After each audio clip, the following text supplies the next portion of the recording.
سلام مخلص، حمید جهانشاهی هستم. همین الان با امید نشسته بودیم تو ماشین، داشتیم راجع به اینکه تولید محتوا بکنیم و این حرفا صحبت می‌کردیم. بعد یهویی زد به سرمون، گفتیم همین الان تو این سفری که داریم میریم استارت کارو بزنیم، همین رو بکنیمش خودش یه ولاگ. اصلا هیچ اسمی هم واسش نه، ادیتش می‌کنیم می‌ذاریم تو یوتیوب، اسمش هم می‌ذاریم ولاگ 1. اینم امید نشسته اینجا. سلام، امیدوارم که حالتون خوب باشه. آره همونجوری که حمید گفت، یهو به سرمون زد یه کاری بکنیم، یه ولاگی چیزی بسازیم، حالا دوباره تولید محتوا رو شروع کنیم.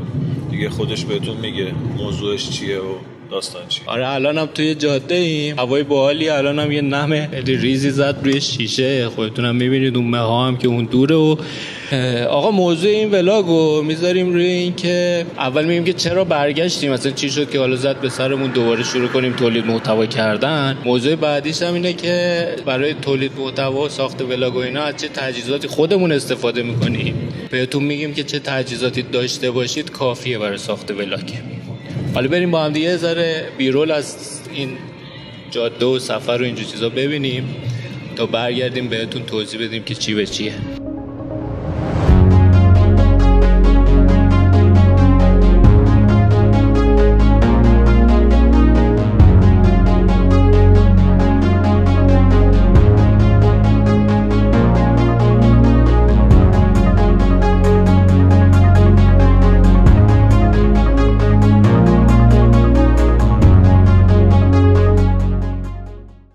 دوربین رفت، صدا رفت.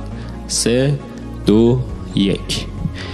خب بچه‌ها ما امروز خیلی یهویی شد دیگه اصلا با امید این داستان رو شروع کردیم. موضوعی که هستش تو این ویدیو می‌خوایم بگیم، اول از همه می‌خوام بگم که چرا اصلا دوباره شروع کردم به تولید محتوا کردن. دلیلی که میخوام بگم اینه که من خودم شخصا به خاطر خلاقیت، چیزی که تولید محتوا به من اضافه میکنه اینه که شاید مثلا واسه 1000 تا شرکت یا اصلا 1000 تا کار مختلف انجام بدی، ولی سیستمی که الان شده تو برندینگ اینه که تو مثلا یه امضای کاری باید درست کنی، یه سبکی درست کنی و اون سبک رو هی تکرارش کنی که مثلا اینستاگرام خیلی خوشش بیاد و تو رو هی به آدما معرفی کنی. برای همین اون خلاقیته یه جورایی مثلا واسه من گم شده بود. مثلا یه ذره مثلا تو خودم رفته بودم، اون حسه که بگردم دنبال ایده یا موضوع پیدا کنم راجع بهش یه محتوایی درست کنم یا امثال اینا زیاد نبود. شخصا من اینجوری بودم. حالا امید تو هم بگو که چی شد که اصلا تو اومدی تو این داستان. من این که میگی خلاقیت، خب آدم موقعی که تو روزمرگی میفته یه سری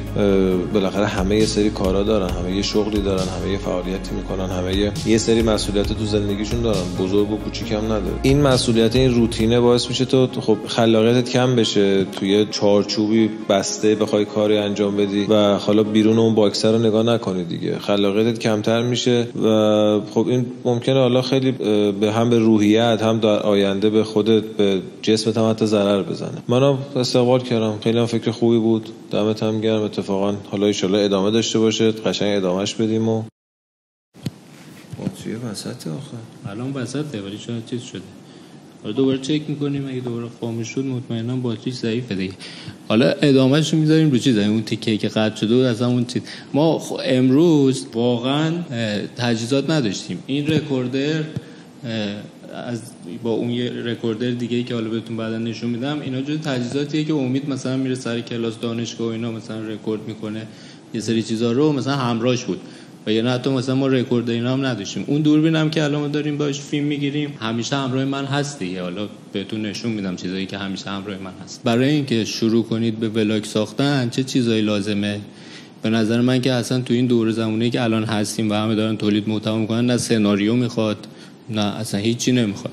یعنی فقط یه دوربین بذار، یه دوربین بگی دستت برو بیرون، از کافه رفتنت، از خیابون گشتنت، از حالا اون آب و هوایی که اون روز هستش. الان اینجا مثلا هوا امروز بارونی بود و خیلی هم حال داد. از اینا مثلا میتونی ویدیو بگیری، میتونی محتوا درست کنی، یعنی میتونی از یه نقطه شروع کنی. ما خودمونم از این نقطه چند سال پیش شروع کردیم، یه جایی هم استوب شد که ولی الان دوباره میخوایم شروع کنیم. داستان اینه که میخوام بهتون بگم که شما برای اینکه بخواید تولید محتوا کنید، به نظر من فقط یه دونه دوربین میخواید که یه گوشی ساده هم میتونه کارتون را بندازه و دومین چیزی که میتونه کارتون را بندازه، یعنی باید به فکرش باشید بعد از اون گوشی خرید یه دونه رکوردره.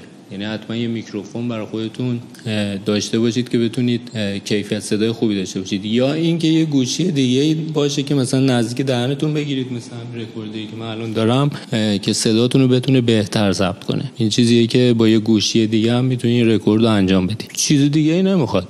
حالا من تجهیزات خودم رو پشت دوربین بهتون نشون میدم، بذار ببینیم امید چی میگه. حالا نظر امید اصلا راجع به تجهیزات تولید محتوا چیه؟ خب این چیزایی که میگی که هست، حالا دوربین، گوشی، هر نوع چیزی که بشه باشه تصویری رو گرفت. از اون ور رکوردر صدا قطعا لازمه. حالا اونم میتونه رکوردر خود گوشی باشه، هندزفری گوشی باشه، یه هدفون باشه، یه ایرپاد یا یه چیزی بالاخره که بتونه بتونه که کیفیت صدای بهتری بده. آره مثلا نویز محیطو کمتر بده، اون ریورب و اون اکوی توی محیط کمتر بده. مثلا من گوشی من اس ام اس میاد واسش، اینو نداشته، نباید داشته باشی. حالا داشتی هم چیز نیست، ولی من الان نباید می‌داشتی. نیازی نیست. حالا به قول خودت هم گفتی نیازی نیست همه اینا تاپ مثلا همه اون رده خودشون باشه. مثلا گوشی حتما بری آیفون، حالا الان 17 اومده، بری آیفون 17 پرو مکس بخری، یا نمیدونم مثلا سامسونگ S25 اولترا بخری. با یه گوشی معمولی یه کیفیت قابل قبولی هم داشته باشه کافیه. حالا نری مثلا با یه گوشی که یه دوربین داغونی داره و اصلا هیچی توش مشخص نیست این کارو انجام بدی. با یه چیز معمولی یه کیفیت خیلی متوسط قابل قبول داشته باشه کافیه. در مورد خود محتوا هم میگم الان همه چی محتوا میسازن، هر کی میتونه نظر خودشو بگه. من دارم توی مثلا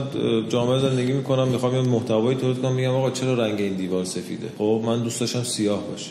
حالا یه عده دوست داره، دوست نداره. تو هم دوست داری الان مثلا شروع کنی یه محتوایی رو تولید کردن و بذاری حالا توی بالاخره یه پلتفرم. یه سری مخاطب ممکنه داشته باشه، یه سری هم میگن اصلا این چیه تو ساخت. تو داری کار خودت انجام میدی، نظر خودت داری، کار خودت انجام میدی، اون روشی رو میری که خودت دوست داری. و قطعا هم بالاخره یه سری ایرادا خواهد داشت و شاید هیچ موقع پرفکت نشه، ولی همین که شروع میکنی ادامهش میدی، تو میری به سمت اینکه بهتر بشی، میری به سمت اینکه به اون پرفکت نزدیکش بکنی. حتی اگر بهش نرسی باز هیچ ایرادی نداره. اصلا نیازی نداره شما خیلی سناریوی عجیب غریبی هم داشته باشی، بشینی فیلمنامه براش بنویسی، بشینی خیلی بهش فکر کنی. ایده رو میخوای، ولی ایده میتونه تو همون لحظه تو یه ثانیه به ذهنت برسه، همون لحظه بگیری و شاید همون ایده بهترین ایده عمرت باشه و وایرال ترین ویدیویی که میسازی تو طول عمرت رو بده. کارا خفن. این کاری که دقیقاً امروز ما می‌خوایم بکنیم، یعنی برنامه‌ای نداشتیم. آره سفر اومدیم گفتیم بذار ولاگ اسمش هم بذاریم ولاگ یک، تصمیم برای بود. هیچ چیزی هم نداشتیم، سناریو هم نداشتیم، رفتیم کارمون رو انجام دادیم. الان هم دوربین دوباره رکورد کردیم، حالا تایم استراحت که اینجا نشستیم این صحبت‌ها رو بکنیم بشه خوش مثلا ولاگ یک، یعنی یه شروعی بشه واسه ما که مثلا بگیم آقا ما این کارا رو می‌خوایم شروع کنیم. ما می‌خوایم محتوایی تولید کنیم که یه سری آدم که دوست دارن حالا نمیان سمتش، ما بهشون بگیم که این کار میتونید بکنید. این سری هم که واقعا ما اصلا توی کانال یوتیوب من فقط معرفی دوربین و تجهیزات و اینا بود که ربط داشت به دوربین عکاسی و فیلم برداری، حالا تجهیزات جانبی. ولی این سری گفتیم که آقا همه چی، اصلا از یه کیف پول میتونه باشه، از یه داستان ساده میتونه باشه، از یه صحبت عادی من تو میتونه باشه. حالا راجع پادکست و اینا هم صحبت کردیم که اصلا شاید اونم استارتش بخوره با همین داستان. میگم اون نقطه شروعه باشه، ما یه مسیری که حالا خودمون می‌خوایم بریم و باهاش حال می‌کنیم. یعنی ما تو این دوره‌ای که مثلا گذشت با این داستانا حال می‌کردیم. من خودم چندی سال، نزدیک 15 سال من فکر کنم کارم اینه دیگه. تو این 15 سال من با این کارا حال می‌کردم. واسه همین الانم می‌خوام همین کارا رو ادامه بدم. این مسیری که خودم علاقه دارم برم، ولی خیلی دوست دارم آدمای دیگر رو تشویق کنم که بیان تو این داستان. می‌خوام با ساده‌ترین تجهیزات، با عادی‌ترین تجهیزات بگید که مثلا این دوربین مثلا گوشی تو مثلا آیفونه، یا مثلا دوربینی که حالا بعدم پشت صحنه بهتون نشون میدم این مثلا دوربین گرونیه. آره گرونه، چون من 15 سال کارم این بوده. این دوربینی که مثلا همیشه دم دستیمه، خب دوربین گرونیه، ولی چون کارم بوده رفتم. ولی چیزی که هستش به شما میخوام بگم که اگر مثل من دنبال کار عکاسی و فیلم برداری حرفه‌ای هستید، برید دوربین بگیرید. ولی اگه دنبالش نیستید، واقعا یه گوشی ساده، اصلا من بهتون توصیه نمیکنم که دوربین بخرید. یه گوشی ساده یا دوربینی که امید داره، حالا بهتون اینو نزدیکم نشون میدم.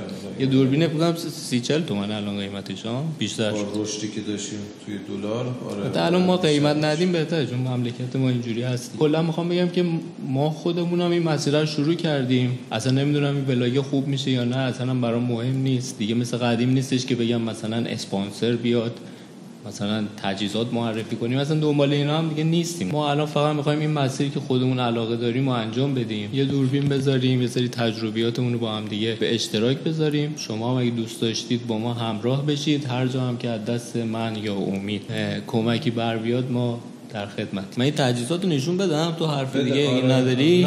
من تجهیزات زیاد داشتم، دوربین گرون داشتم، دوربین ارزون هم داشتم، ولی در نهایت خب من چیزی بود که رسیدم به این و یه چیزی که هم خیلی سبکه، خیلی کوچیکه، کیفیت خیلی خوبی داره. در واقع دوربین میرورلس خیلی کوچیک و بیسیک حساب میشه که مال برند پاناسونیکه و سری لومیکس جی اف 10. کیفیت قابل داره، 4K تصویر برداری میکنه و یه قابلیت خیلی خوبی که داره اینه که این LCD برمیگره بالا. اگه شما بخوای ولاگ هم روی دستت بگیری خیلی راحت میتونی ازش استفاده بکنی. خوبیش اینه که حتی شما توی جیب شلوارت هم میتونی بذاری. حالا توصیه نمیکنم ولی میشه واقعا این کارو کرد، توی جیب شلوارت هم جا میشه با خود این منابع ببری.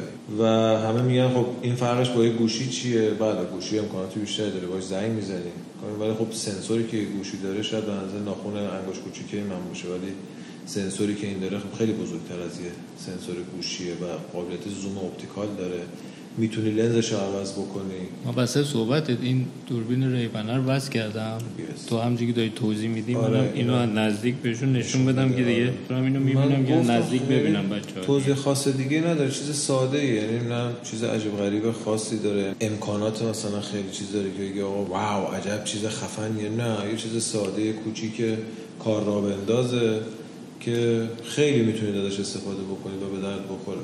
یا حالا خیلی دوربینایی که شبیه این هستن و موجودن میتونید با قیمت خیلی ارزون بخرید، دست دومی که تو بازار پره. میشه با هر امکاناتی شروع کرد، شما نیازی نداره مثلا یه کیفیت سینمایی ارائه بدین توی مخصوصا ولاگی که بخواید بگیرید، یعنی تولید محتوایی که قراره توی شبکه اجتماعی با یه ابعاد مربعی خیلی کوچیک پخش بشه.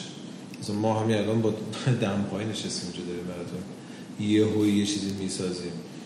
ولی به نظرم از این به بعد تو این ویدیو واقعا یهویی شد، ولی از این به بعد ویدیوهامون یه رنگ و بوی دیگه داره به نسبت گذشته. آره این که خیلی یهوییه. چک کردی؟ آقا من میگم برم اینو که نشون دادم، دوربین رو نشون دادم و چیزا رو، بعد اینکه بریم سراغ کار خودمون که زودتر برگردیم. آره ترافیک هم نخوریم، ترافیک شب نخوریم. اینو بده من پرتش نکنم. جمعی بکنم. این معلوم شد دیگه. دیدم. بچه‌ها خودمونه. بچه‌ها امروز اینجا شلوغه دیگه، ببخشید دیگه. این رکوردر دیگه‌ای بود که امید چیز کرده بود. اینو واسه دانشگاه گفتم استفاده میکنه. بشینم اینجا. هم از این بعد دارید میبینید هم از اون بعد. هر رکوردری میتونید داشته باشید به نظر من. و اینم من دوربینه رو از رکورد در بیاریم. آقا کات عادت کردیم. خب اینم دوربین من، کنون آره قبلا یه ویدیو فکر کنم یه سال پیش ازش درست کردم. لنز 2405 که چون همیشه همراهمه، این کیفرم گرفتم که همیشه همراهم، هر جا میرم با این دوربین عکس پیج اینستاگرام میذارم با این میگیرم. و خواستم بگم که یه رکوردر، یه دوربین، ما دیگه اینجا هم به هم ریخته بود، ببخشید دیگه، هیچی دیگه. باهاتون خداحافظی میکنم. آخرش هم قیافه خودم هم معلوم نیست دیگه. در ازاش شما دوربین رو ببینید و مخلص کات.